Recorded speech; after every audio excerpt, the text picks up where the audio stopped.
Sekarang, Kanada sedang mengalami detik Brexit sebenar. Wilayah Alberta yang dikenali sebagai kuasa besar kaya minyak Kanada, kini secara rasmi menuju ke satu referendum pada 19 Oktober. Sama ada ia harus kekal dalam negara atau bergerak ke arah undian masa depan untuk pemisahan. Sekarang, Premier Daniel Smith berkata ia adalah untuk memberi rakyat suara yang jelas selepas bertahun-tahun rasa tidak puas hati dengan Ottawa, terutamanya mengenai dasar tenaga dan ekonomi. Tetapi walaupun undian ini tidak mengikat secara undang-undang, ia sudah memberi impak politik yang besar. Karena apabila soalan seperti ini diletakkan dalam kertas undi, walaupun secara berperingkat, ia cenderung untuk menjadi isu yang besar dengan sendirinya. Dan di sebuah wilayah seperti Alberta, di mana sentimen pemisahan telah datang dan pergi selama beberapa dekad, momentum seperti inilah yang membuat orang di Ottawa berasa bimbang. Bersama kita sekarang ialah Michael Bernard Wernick. Beliau ialah pemegang kerusi Jaroslavsky di University Ottawa. Jadi pertama sekali, boleh terangkan apa yang membuat rakyat Alberta begitu kecewa? Maaf, lebih khusus lagi, dan berapa ramai sebenarnya yang menyokong untuk menjadi sebuah negeri merdeka berdasarkan tinjauan yang telah kita lihat? Terima kasih atas minat Anda. Saya pasti jika dilihat dari luar, ia adalah satu gerakan pemisahan yang agak pelik. Ia tidak berasaskan sejarah seperti Scotland, Catalonia, atau bahkan Corsica. Ia tidak mempunyai sebarang faktor agama, bahasa, atau etnik yang kuat untuk terus menggerakkannya.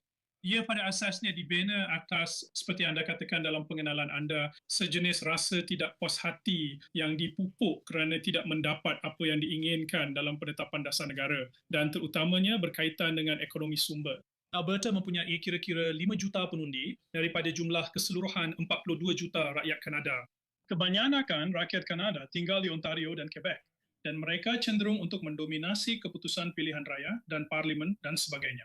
Jadi, ia semata-mata berdasarkan rasa tidak puas hati wilayah dan perasaan tidak dihormati atau didenari. Pada masa ini, sejauh mana tinjauan pendapat boleh dipercayai 6 bulan lebih awal, Anda tahu, pada soalan yang jelas, kebanyakan rakyat Alberta jelas mahu kekal sebagai sebahagian daripada Kanada. Tetapi malangnya, Anda tahu, keadaan sudah mula bergerak dan ia akan menjadi satu tempoh yang sangat tegang dan sukar. Jika Alberta benar-benar menjadi negara merdeka, bagaimana ia akan memberi kesan kepada seluruh Kanada? Itu soalan yang sangat baik. Ada banyak Anda tahu andaian. Kita telah melalui perkara ini dengan 2 referendum di Quebec mengenai pemisahan.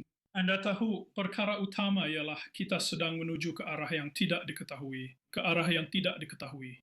Quebec mempunyai integriti tertentu kerana bahasa Perancis. Tidak jelas apa yang boleh dilakukan oleh Alberta yang dikelilingi daratan, Anda tahu. Ia tidak akan baik untuk ekonomi sumber mereka jika mereka dikelilingi daratan. Jadi saya rasa Anda tahu, golongan yang suka membuat spekulasi ini berpendapat bahawa Alberta yang berasingan tidak begitu berdaya maju dan akhirnya akan ditelan oleh Amerika Syarikat. Apa yang akan berlaku kepada bahagian lain di Kanada? Ia satu perkara yang sangat tidak diketahui. Sejauh mana ada rasa berisiko untuk Kanada menormalkan referendum mengenai pemisahan, walaupun ia tidak mengikat? Setiap wilayah mempunyai hak untuk mengadakan plebisit dan referendum. Ia agak biasa untuk isu-isu lain seperti perubahan kepada sistem pengundian dan sebagainya. Ya, kerajaan Spanyol mengambil tindakan yang jauh lebih tegas terhadap referendum di negara Basque.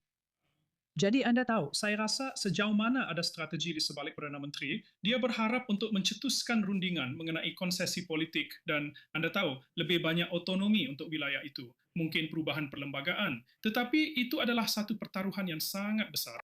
Betul. Anda tahu, akhirnya, adakah terdapat panduan untuk meredakan kemarahan serantau seperti ini tanpa menjadikannya krisis perlembagaan? Anda ada menyebut Quebec sebagai contoh, Anda tahu, pergerakan pemisah pada masa lalu.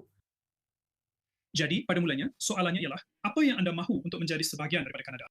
Apa yang kami dapati di Quebec dalam 2 referendum berbeza selama beberapa generasi ialah pemisah Quebec yang merupakan ahli politik yang sangat berkemampuan telah dikalahkan oleh Federalist Quebec. Anda tahu, orang-orang yang sangat terkenal yang mungkin penonton Anda kenali.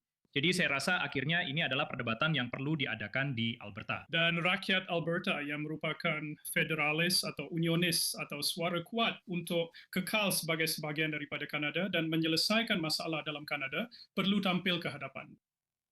Baik, saya ingin mengucapkan terima kasih banyak Michael kerana bersama kami. Sudah tentu akan sangat menarik untuk melihat bagaimana undian ini berjalan pada bulan Oktober dan apa maknanya untuk masa depan Kanada. Saya pasti kita akan ada banyak perkara untuk dibincangkan dalam beberapa bulan akan datang. Terima kasih atas minat.